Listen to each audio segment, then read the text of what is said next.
Innal hamdalillah nahmaduhu wa nasta'inuhu wa nastaghfiruh wa na'udzu billahi min shururi anfusina wa sayyiati a'malina may yahdihillahu fala mudilla lahu wa may yudlilhu fala hadiya lahu. Asyhadu an la ilaha illallah wahdahu la syarika lahu wa anna Muhammadan abduhu wa rasuluhu alladzi la nabiyya ba'dahu amma ba'du. Iwatu iman sidang Jumat rahimakumullah. Dalam hidup manusia itu tidak lepas dari dua kondisi terhadap sesuatu yang dihadapinya. Satu, sesuai dengan keinginannya, itu disebut sebagai kebaikan. Dua, kondisi di mana sesuatu tidak sesuai dengan keinginannya, biasanya suka disebut sebagai keburukan. Materialnya bisa jadi sama, tapi bagi orang yang berbeda itu dianggap sebagai kebaikan dan orang yang lain dianggap sebagai keburukan. Seperti hujan, bagi orang yang berjualan es itu mungkin dianggapnya keburukan. Tapi bagi orang yang berjualan payung, berjualan jas hujan, itu dianggap sebagai suatu kebaikan. Maka Allah tidak memberikan material apapun kecuali baik bagi manusia. Nah, timbul pertanyaan, apakah musibah itu datang dari Allah Subhanahu wa taala merupakan suatu kebaikan juga? Pertanyaannya justru dibalik. Musibah itu datang apakah lepas dari campur tangan atau akibat dari perbuatan kita atau tidak. Ketika kita sadar bahwa sebenarnya itu tidak lepas dari campur tangan perbuatan kita, maka musibah itu sebenarnya bukan dari Allah Subhanahu wa taala. Contoh sederhana, kalau orang sehat dari siapa? Apakah dari dirinya sendiri? Bukan. Orang itu sehat dari Allah, baik sebelum ia sakit ataupun ketika dia setelah sakit menjadi sehat kembali. Buktinya dari Allah apa? Ketika orang yang sakit banyak berobat dengan macam-macam obat, berbagai dokter spesialis dan rumah sakit, tapi kalau tidak waktunya atau tidak diberikan kesehatan oleh Allah, orang tersebut tidak kunjung sembuh. Maka sehat itu baik sebelum sakit ataupun setelah manusia sakit itu dari Allah. Tapi kalau sakitnya apakah dari Allah? Kalau sakitnya itu dari Allah, berarti sakit itu merupakan suatu keburukan. Berarti Allah memberikan suatu yang buruk kalau begitu.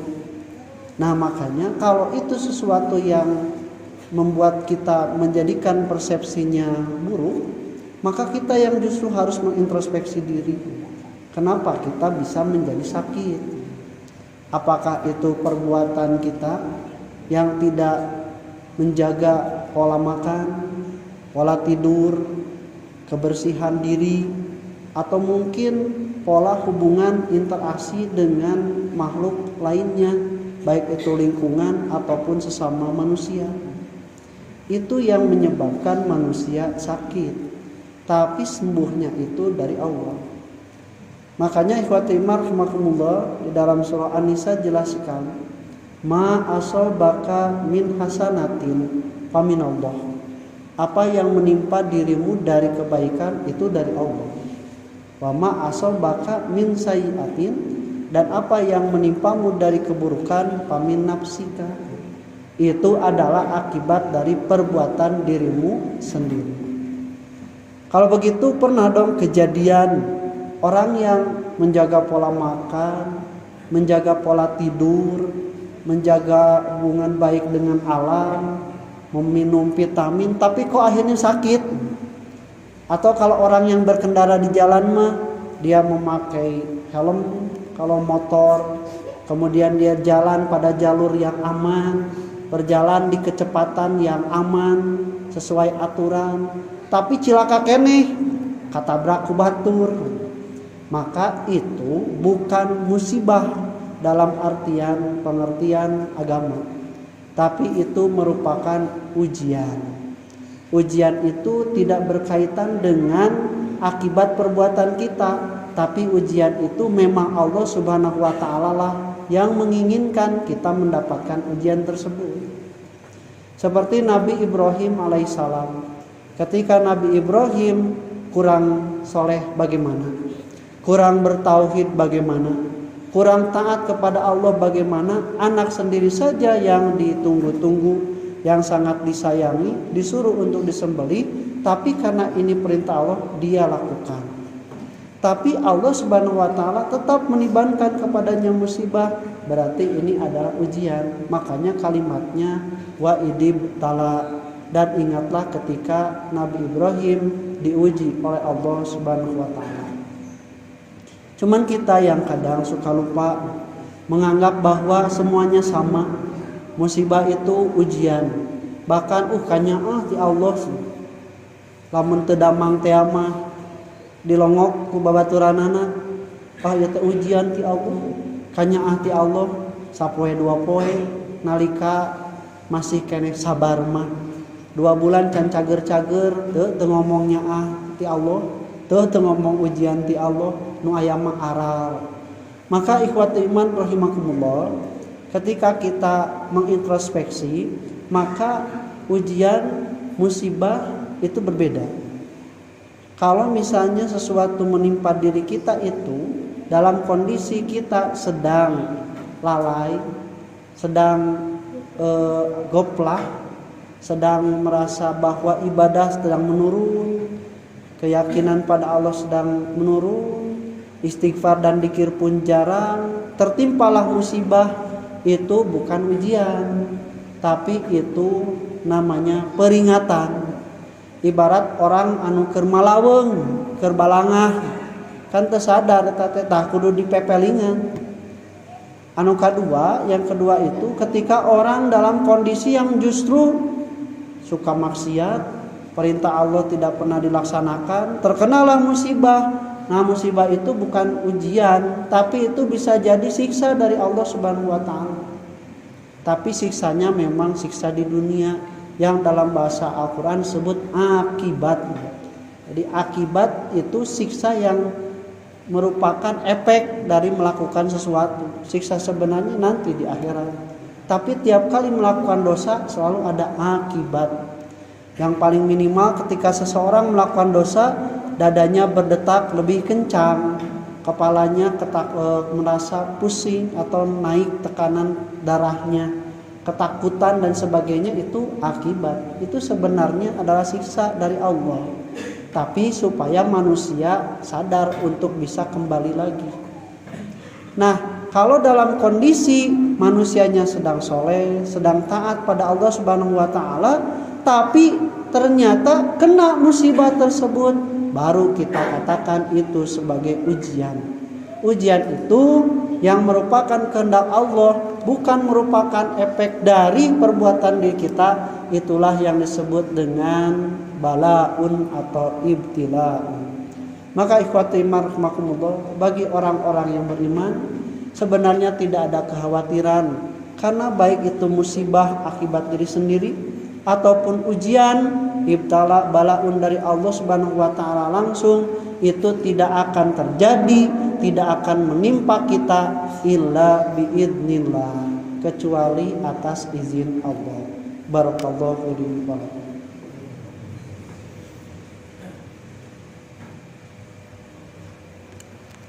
Alhamdulillah wa bihi nasta'inuhu ala umuri dunya waddin, wala haula wala quwata illa billahil aliyyil azim. Asyhadu an la ilaha illallah wahdahu la syarikalah wa anna Muhammadan abduhu wa rasuluhu alladzi la nabiyya ba'dahu amma ba'd. Ikhwatul iman rahimakumullah. Ayat yang tadi yang mengatakan bahwa tidak ada musibah yang terkena pada diri-diri manusia itu kecuali atas izin Allah, terdapat dalam surah At-Taghabun ayat ke-11. Yang harus kita garis bawahi adalah kalimat izin, illa biidznillah, kecuali dengan izin Allah. Izin Allah ini sebenarnya bukan hanya untuk musibah. Semua perkara itu yang terjadi di dalam dunia ini itu semuanya atas izin Allah Subhanahu wa taala. Dalam kalimat yang lain Allah menyebutnya bukan dengan izin tapi dengan ilmu. Wa ma min dabatin fil ardi illa 'ala Allahi rizquha. Kemudian di ayatnya diteruskan wa ma tasqutu mi waraqatin illa bi ilmi. Tidak ada satu daun pun yang jatuh ke tanah kecuali atas ilmu Allah. Nah, kata para ulama, ilmu Allah ini maksudnya atas izin Allah Subhanahu wa taala. Kalimat iznun di dalam bahasa Arab itu asal artinya adalah membiarkan seseorang melakukan suatu aktivitas tanpa terhalang, tanpa dihalangi. Makanya lahir ada izin ketika masuk rumah. Liyasta'dzinukum, supaya meminta izin ketika masuk ke rumah. Artinya orang yang diberi izin untuk masuk rumah itu kuncinya dibuka, pintunya dibuka, kemudian juga dia dipersilakan, itu izin. Jadi dia melakukan aktivitas tanpa ada halangan sedikit pun karena sudah diizinkan. Berbeda dengan yang tidak mendapatkan izin, maka pintu dikunci. Kemudian juga tidak dipersilakan masuk, sehingga maling, teu aya maling nu diizinan. Maka ikhwati iman rahimakumullah, dengan pengertian asalnya bahwa izin itu adalah tidak menghalangi atau tidak terhalangnya seseorang untuk melakukan suatu aktivitas, maka ketika Allah Subhanahu wa taala mengatakan tidak ada musibah yang terkena kepada manusia kecuali atas izin Allah, artinya Allah tidak menghalangi musibah itu terjadi kepada seseorang. Tapi kalau Allah tidak memberikan izin, maka musibah sekecil apapun tidak akan terjadi, tidak akan menimpa kita. Tidak akan satu lembar daun pun kalau tanpa izin Allah bisa jatuh. Maka ikhwati iman rahimakumullah, dengan izin ini kita pahami bahwa orang yang menikah itu bisa punya anak. Demikian pula orang yang berzina itu juga bisa punya anak. Orang yang bekerja, berdagang, dia bisa mendapatkan penghasilan. Demikian pula orang yang mencuri, orang yang menipu, orang yang korupsi pun dia bisa dapat penghasilan. Kenapa bisa? Karena diizinkan oleh Allah. Buktinya apa? Ya buktinya mencurinya berhasil, berarti diizinkan ku Allah. Nu dagang dina nalika menang, penghasilannya menang, berarti diizinkan oleh Allah. Tapi aya nu dagang nu cek urang halal, anu digawe nu cek urang halal, tapi teu meunang hasilna, teu diizinan ku Allah, rezekina meunang kadinya. Tapi sanajan mau ternyata dapat hasilnya diizinan ku Allah. Maka ikhwati iman rahimakumullah, izin ini tidak berkaitan dengan halal dan haram. Ini adalah berkaitan dengan takdir dan qada Allah Subhanahu wa taala. Tapi di atas izinnya tersebut, di bawahnya Allah sudah menerapkan sunnatullah, hukum-hukum Allah, ketentuan-ketentuan, rumusan-rumusan yang diterapkan sehingga bisa teratur alam semesta ini. Sederhana kieu, lamun nu digawe males hasilna alus moal. Lamun anu maling rajin, pinter, hasilna alus moal.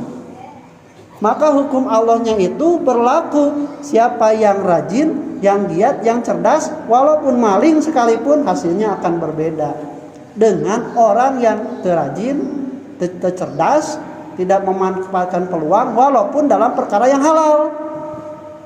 Maka ikhwati iman rahimakumullah, Allah yang mengizinkan, sunnatullah lah ini yang berjalan. Ini juga yang harus kita pahami. Kalau misalnya menyebutkan kenapa orang-orang non muslim ternyata mereka lebih banyak kekayaannya, lebih makmur hartanya, bisa jadi karena mereka itu lebih rajin, lebih cerdas, lebih fokus, lebih berani, sehingga Allah pun mengizinkan mereka mendapatkan kekayaan lebih dari kita. Atau aya kitu mah mending anu haram we cenah, aya sarua-sarua bisa diizinkan ku Allah, bukan. Karena Allah tidak atau belum tentu mengizinkan sesuatu itu pasti meridoi sesuatu. Jadi sanajan diizinan oge, tapi aya teu diridoan mah moal barokah. Ciga anu abus ka neraka eta tidak diizinan ku Allah. Matak abus ge da mun teu diizinan mah moal abus. Tapi nu kitu kan teu diridoan ku Allah. Tidak direstui oleh Allah. Buktina naon? Di neraka disiksa. Lain mendapatkan kenikmatan, lain disuguhan. Nu abus ka penjara teh diizinan ku polisi. Matakna abus, da mun teu diizinan mah moal abus. Tapi da teu diridoan, nya buktina kitu di penjara dikurung. Tapi aya nu abus ka penjara direstui diridoan, lain mah sipir anu gawe di dinya pegawai lapas. Maka ikhwati marhamukumullah, orang beriman itu bukan hanya terpaku untuk mencari bagaimana agar amalnya itu diizinkan oleh Allah, tapi yang lebih besar dia mencari keridhaan Allah. Naon atuh nu ngabedakeun antara ini mah izin Allah dan ini mah ridho Allah yang jauh di atas izinnya. Maka Allah menurunkan syariatullah, syariat agama. Maka dengan agama ini kita pasti akan mendapatkan ridho Allah, dan kalau terjadi berarti diizinkan oleh Allah. Orang yang menikah punya anak, dia punya anak diizinkan oleh Allah dan diridhoi oleh Allah. Tapi orang yang berzina punya anak sama, diizinkan oleh Allah makanya jadi anak, tapi dia tidak diridhoi oleh Allah Subhanahu wa taala. Ikhwati rahimakumullah, penutup ada mungkin yang harus disampaikan juga oleh khatib berkaitan dengan pelaksanaan pemilu yang telah kita lakukan dan hasil dari berbagai quick count yang telah keluar. Hasilnya banyak yang sesuai dengan keinginan, tapi tidak lebih sedikit juga yang tidak sesuai dengan keinginan. Bagi orang-orang yang beriman, kita harus yakin bahwa apapun hasilnya itu sudah diizinkan oleh Allah, makanya takdirnya keluar itu.